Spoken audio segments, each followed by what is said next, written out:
Hello students, how are you all? I hope you all are fine. तो आई hope कि सबने chapter 4 maths quadratic equation का first lecture देखा होगा। जिन्होंने नहीं देखा वॉच इट। हमने factorization method and determinant method को कैसे हम फॉर्मूला को यूज करते हैं वो सिखाया है। रियल रूट्स वगैरह सब कुछ देखो लेक्चर को तो क्लियर होगा हमने क्या क्या पढ़ा उस लेक्चर के अंदर। ठीक है, अब हम स्टार्ट करते हैं lecture number 2 of quadratic equation. And I hope ये लास्ट लेक्चर होगा एंड नेक्स्ट लेक्चर में हम प्रीवियस ईयर में जितने क्वेश्चंस आए हुए हैं उसका मैं आपको प्रैक्टिस करवाऊंगी। ठीक है, तो हम स्टार्ट करते हैं। एंड जिन लोगों ने अभी तक चैनल को सब्सक्राइब नहीं किया वो चैनल को सब्सक्राइब करो so that you get the fastest notification जैसी कोई वीडियो ड्रॉप हो। एंड फ्रेंड्स के साथ शेयर करो, चैनल को सपोर्ट करो। चलो स्टार्ट करें क्वाड्रेटिक इक्वेशन। तो हमने लास्ट चैप्टर में जो पढ़ा था उसका रिकैप एक बार कर लेते हैं। हमने लास्ट लेक्चर में पढ़ा था डिटर्मिनेंट मेथड। डिटर्मिनेंट मेथड, तो डिटर्मिनेंट को हम डी से डिनोट करते हैं। ठीक है, डिटर्मिनेंट को डी से हम डिनोट करते हैं। हमने पढ़ा था अगर हमें कोई से भी रूट्स निकालने हैं तो x equals to minus B plus minus root under B square minus 4ac upon 2a। ऐसे हम रूट्स निकालते थे। जिनको नहीं याद आ रहा लेक्चर देखो, नहीं तो इसको ही कंटिन्यूएशन में देखो, याद आ जाएगा। अब देखो d क्या होता था यहाँ पे, बी स्क्वायर माइनस 4ac होता था d। अब जब हम ये डी कैलकुलेट करते थे तो अगर डी आता था पॉजिटिव यानी ग्रेटर देन 0 तो रियल रूट्स एग्जिस्ट करते थे। रियल रूट्स एग्जिस्ट करते थे। अगर मान लो डी की वैल्यू 0 के इक्वल आती थी यानी कि B square minus 4ac solve करने के बाद 0 आंसर आता था तो हम बोलते थे रूट्स तो रियल है ही एंड साथ में दे आर इक्वल, यानी real roots and equal roots, यानी रियल एंड इक्वल रूट्स। और मान लो अगर डी की वैल्यू नेगेटिव आ जाती थी यानी कि लेस देन 0 आती थी, 0 बड़ा होता था डी छोटा होता था यानी डी माइनस होता था, तो नो रियल रूट्स एग्जिस्ट। ठीक है, ये कंडीशन हमने पढ़ी थी। अब बहुत बच्चे सोच रहे होंगे ये ए कौन है, बी कौन है और सी कौन है। तो देखो एक बार मैं रिकॉल करवा देती हूँ, तब भी ना हो तो ऊपर देखना आपको लिंक दिख रही होगी लेक्चर नंबर 1 की क्वाड्रेटिक इक्वेशन, उसको जरूर देखना। एटलीस्ट लास्ट पार्ट देखना, उसमें पूरा हमने ये अच्छे से किया हुआ है। आपकी स्टैंडर्ड इक्वेशन होती थी क्वाड्रेटिक की ax square plus bx plus c equals to 0। ये a एक्स स्क्वायर के साथ जो भी लगा हो उसको a बोलते थे, यानी कि कोफिशिएंट ऑफ एक्स स्क्वायर होता था a, b होता था हमारा कोफिशिएंट ऑफ x और c होता था हमारा कांस्टेंट टर्म, कोई सा भी कांस्टेंट टर्म वो हमारा c होता था। तो a b c भी रिकॉल हो गया। अब हम क्वेश्चंस करेंगे आपकी एनसीईआरटी के, तो आपको क्लियर होगा कि कैसे डिटर्मिनेंट मेथड को यूज करके हम रूट्स ऑफ द इक्वेशन निकाल सकते हैं। वही रूट्स जो हमने फैक्टराइजेशन मेथड से भी निकाले थे, अब इस डिटर्मिनेंट मेथड से कैसे निकालते हैं उसको देखते हैं हम। चलो आपके एनसीईआरटी का ये क्वेश्चन लेते हैं।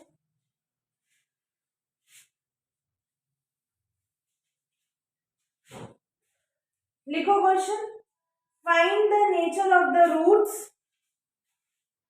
Find the nature of roots, find the nature of roots, find the nature of roots. If the roots are real, find them. If the roots are real, roots are real, find them.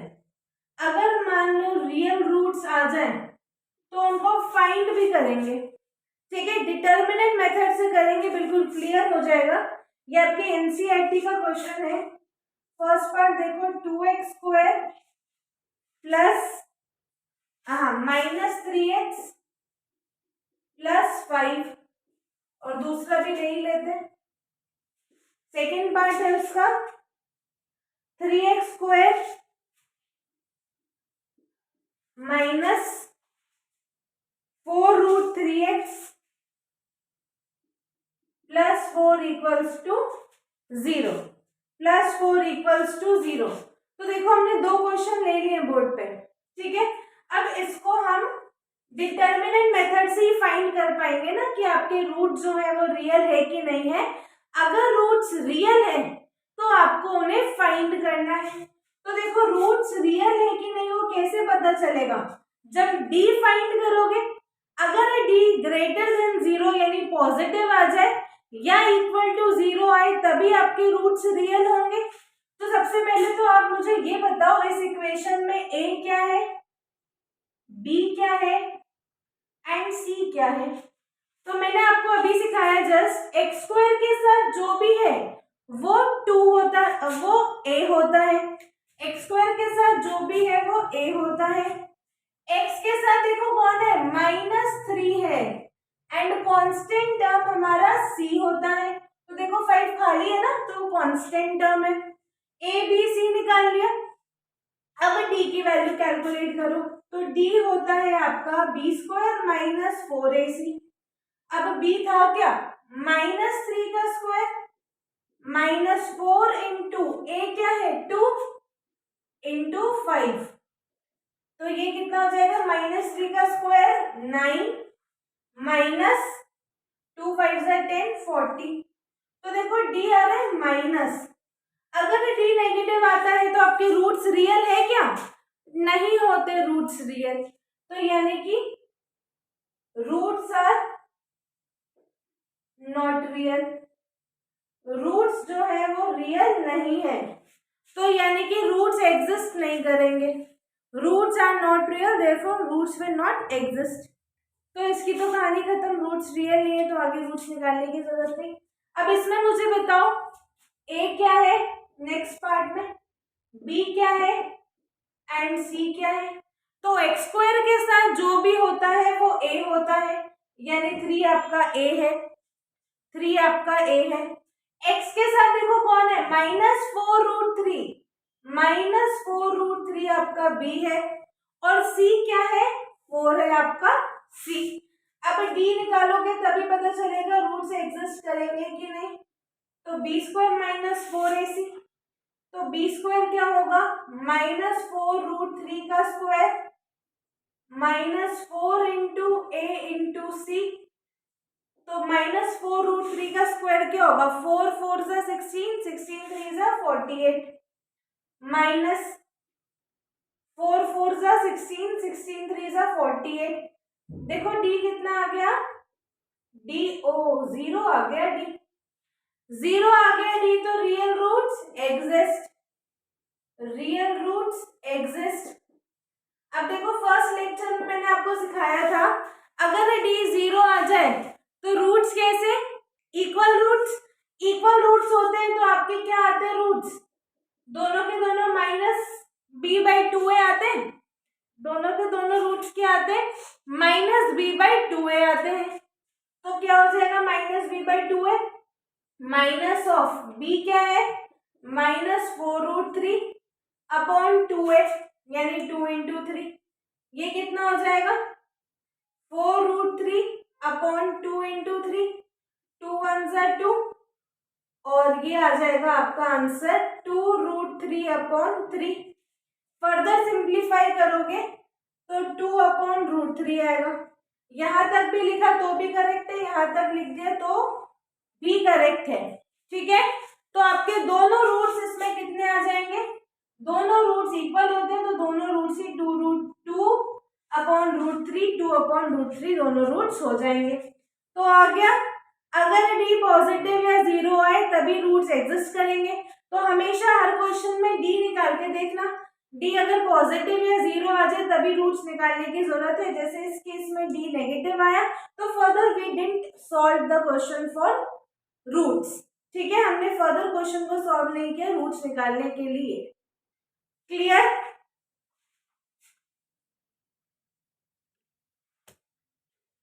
ये देख लो, वाला part नहीं आ रहा था ना, ये लो आ गया। अब देखो नेक्स्ट क्वेश्चन क्या है, ध्यान से पढ़ना, ऐसे क्वेश्चंस बोर्ड में बहुत बार रिपीट होते हैं। ठीक है, find the value of K so that the equation 2x² + kx + 3 = 0 has 2 equal roots.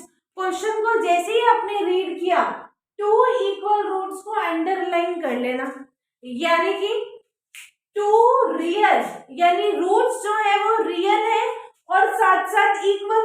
अब जैसे ही हमने इक्वल वर्ड देखा ना, फटाफट हम d = 0 लिख देंगे, क्योंकि इक्वल रूट्स कब होते हैं, जब d = 0।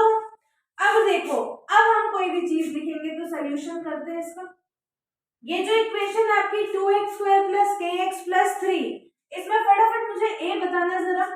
तो x² के साथ जो भी है वो a है तो 2, b कौन होता है x के साथ, जो भी है वो b, तो यहाँ x के साथ कौन है, k है, तो यहाँ पे आपका b जो है वो k हो जाएगा।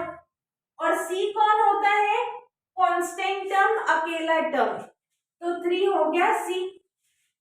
अब देखो d जो है वो 0 है, तो d होता है b² - 4ac, और ये है क्या, 0 है, क्योंकि हमारे इक्वल रूट्स हैं। रूट्स कैसे हैं, इक्वल है।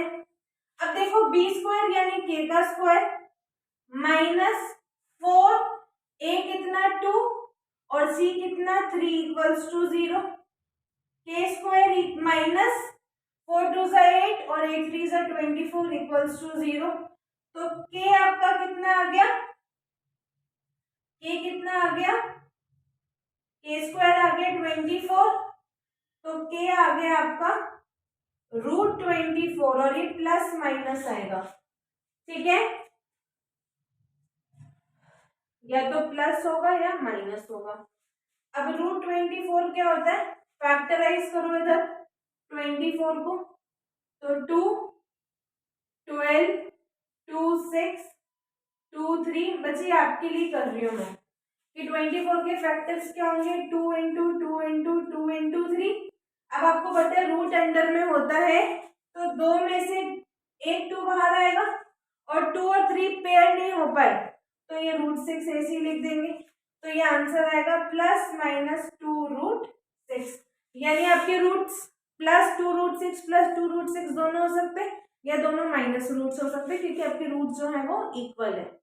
ठीक है, क्लियर है ये? एक बार फिर से देख लो, क्लियर नहीं है तो देखो, एक बार फिर से, क्लियर नहीं है तो, और इसको इंपॉर्टेंट मार्क करना, ऐसे क्वेश्चंस रिपीटेडली पूछते हैं बोर्ड में। अब नेक्स्ट क्वेश्चन ले, अब देखो नेक्स्ट क्वेश्चन क्या है बोर्ड पे, नेक्स्ट क्वेश्चन क्या है बोर्ड पे, देखो, for what value of K the equation kx x - 2 + 6 = 0 has 2 real equal roots. तो वापस 2 रियल इक्वल रूट्स को अंडरलाइन करेंगे, क्योंकि आपके दोनों रूट्स क्या है, इक्वल है। इक्वल रूट्स की कंडीशन क्या होती है, कंडीशन क्या होती है, d = 0।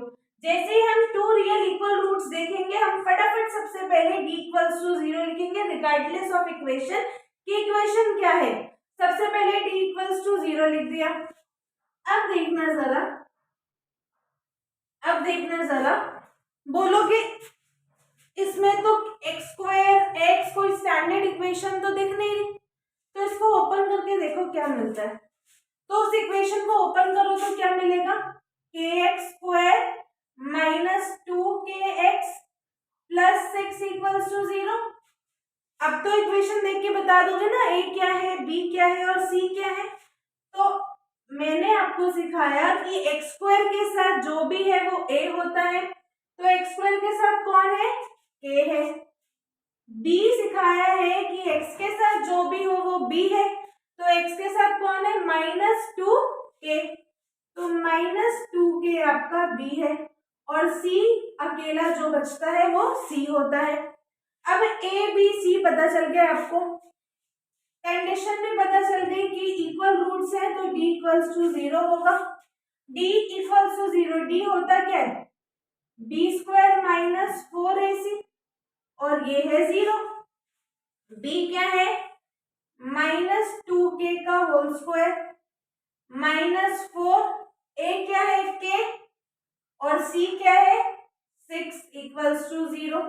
तो देखो ये क्या बन गया 4k square -24k equals to 0।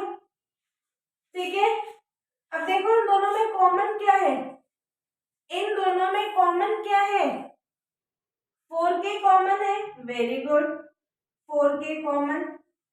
4k इधर से हटाने के बाद क्या बचेगा k बचेगा, वेरी गुड, माइनस इधर क्या बचेगा 6 और ये है 0 के इक्वल, यानी कि 4 इंटू के और k -6 इक्वल्स टू 0। तो इसका मतलब क्या होता है कि 4k भी 0 के इक्वल है और k -6 भी 0 के इक्वल है। तो इधर से देखो k क्या आ गया 0/4, ये इधर मल्टीप्लाई हो रहा है उधर जाके डिवाइड होगा तो 0/4 0 और दूसरा k इक्वल्स टू 6, यानी k की दो पॉसिबल वैल्यूज है, या तो k 0 होगा या तो k 6 होगा। क्लियर, इस क्वेश्चन को इंपॉर्टेंट मार्क करो, बहुत इंपॉर्टेंट क्वेश्चन है। रिपीटेडली मैं आपको बोल रही हूँ कि ये क्वेश्चंस रिपीट होते हैं एग्जाम में और आपको तरीका मालूम होना चाहिए। जैसे ही इक्वल रूट्स बोलते हैं, रियल इक्वल रूट्स, अपने आप d इक्वल्स टू 0 लिखो, इक्वेशन देखते ही a b c लिखो, d equals to 0, b square minus 4ac equals to 0, solve करते चले जाओ 0 और 6 मिल जाएगा। जब ये कर लोगे ना आप लेक्चर, उसके बाद सारे क्वेश्चंस को एक शीट में करना और फिर सोल्यूशन करना, 100% आप सीख गए होगे और आप कर लोगे। और आई होप सारे लोग नोटबुक में नोट कर रहे हैं। सुनने से सिर्फ कुछ नहीं होगा बच्चे, मैथ्स नीड्स प्रैक्टिस। ये क्वेश्चन साथ साथ प्रैक्टिस करोगे। जैसे जब मैं क्वेश्चन लिखती हूँ तो इमीडिएटली आप सॉल्व करने की कोशिश करो, कुछ नहीं आता एटलीस्ट ए बी सी लिखो। सब्जेक्टिव पेपर है, स्टेप मार्किंग होती है, आपको मालूम है, जितना आप पॉसिबल चीजें लिख सकते हो एग्जाम में उतना लिखना। और लेक्चर देखने के बाद तो आप सिर्फ ए बी सी नहीं लिखोगे, आप के भी निकालना सीख चुके हो अब तो आप पूरा क्वेश्चन सॉल्व करके आओगे। As it is question board में आया हुआ है और आने के चांसेस इक्वल हैं। ठीक है, तो इनको अच्छे से प्रैक्टिस करो। ये लेक्चर मैं आपके लिए ले रही हूँ जिससे कि आपको बोर्ड्स में अच्छे मार्क्स आए। ठीक है, तो वीडियोस को देखो, क्वेश्चन को प्रैक्टिस करो, जितनी प्रैक्टिस कर सकते हो अपना 100% दो। अभी भी आपके पास कुछ नहीं तो 2-1.5 महीना हाथ के अंदर है, कुछ नहीं तो अप्रैल से पहले एग्जाम्स होने नहीं वाले, पूरा फरवरी है, पूरा मार्च है, मेहनत कर दो, 2 महीने में बहुत कुछ कर सकते हो। तो अच्छे से इन लेक्चर्स को नोटबुक में नोट किया करो, क्लास के बाद क्वेश्चंस को लिख के सॉल्व करो, इतनी मेहनत करोगे सफिशिएंट रहेगा अच्छा स्कोर करने के लिए। समझ गए? अब देखो नेक्स्ट क्वेश्चन क्या आया, क्वेश्चन को अच्छे से रीड करो मेरे साथ साथ।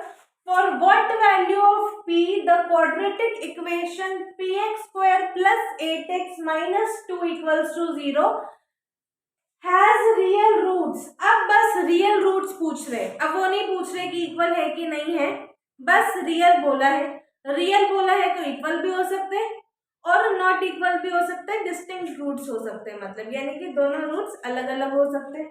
अब देखो जैसे ही आपको इक्वेशन दिखी तो मैंने आपको क्या बोला है, जैसे ही आपको इक्वेशन दिखी तभी मैंने आपको क्या बोला है कि एक्स स्क्वायर के साथ जो भी होता है वो a होता है, x के साथ जो भी होता है वो b होता है और जो अकेला दिख जाए वो c होता है।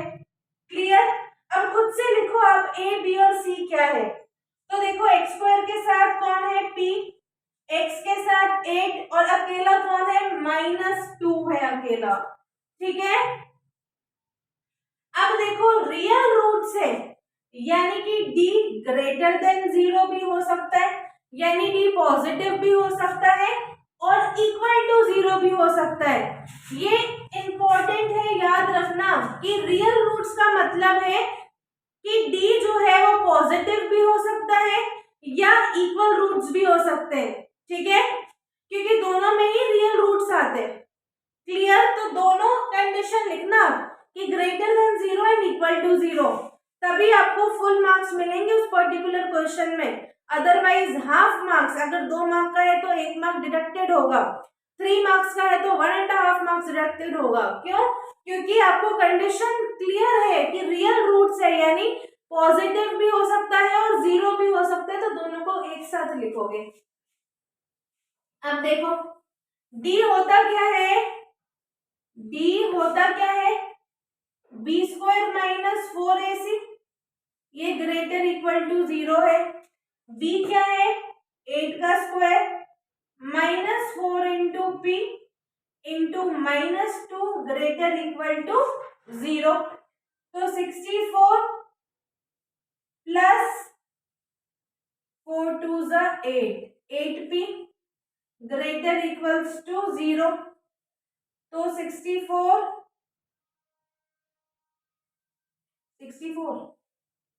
8p 64 को उधर ले जाओ तो माइनस 64, और ये क्या हो जाएगा, p greater equals to minus 8। तो यानी कि p की वैल्यू, अब ये मत बोलना माइनस तो आ गया, p आया है माइनस, d नहीं आया माइनस, ठीक है। तो p जो है वो ग्रेटर देन माइनस 8 है, इक्वल्स टू माइनस 8 है, ठीक है। चेक करो एक बार, चेक करो समझ में आया। p जो है ग्रेटर देन माइनस 8 है या इक्वल टू माइनस 8 है, इस कंडीशन का मतलब ये है।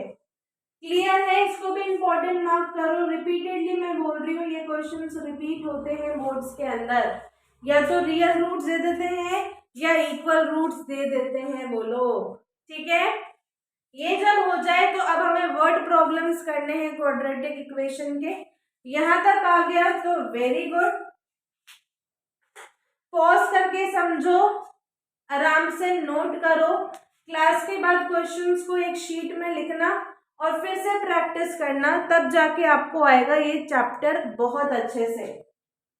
अब ये हो गया तो वर्ड प्रॉब्लम्स करें।